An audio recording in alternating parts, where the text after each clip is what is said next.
ГСП онлайн. Городские новости сейчас.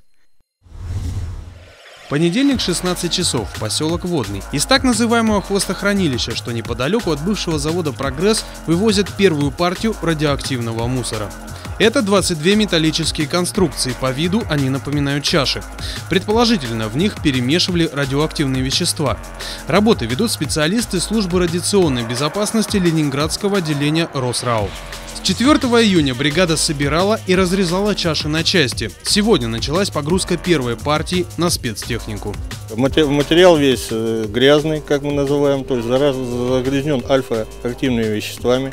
Здесь определено, что находится радий и уран. Мы собрали самое грязное, свезли в одно место и на площадке порезали, для того, чтобы было удобнее перевозить на наших спецмашинах.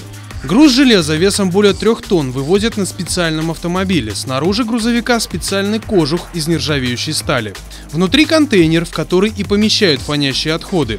Двойная оболочка позволяет избежать радиоактивного заражения. Груз будет отправлен в город Сосновый Бор Ленинградской области, где его захоронят. Кроме того, само хвостохранилище ожидает ремонт. Раскапывать ничего не собираются, наоборот, сделают подушку из песка, щебня и специального покрытия. Также установят затвор из глины, чтобы не допустить попадания отходов в реку Ухту.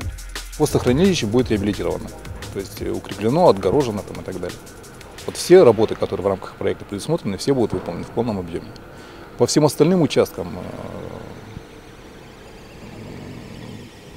РосРао пока не работает. И пока не будет согласования с общественностью, с руководством республики, никаких работ не будет. Грузовик с отходами лишь первый в очереди. Все разрезанное радиоактивное железо планируется вывести в несколько рейсов.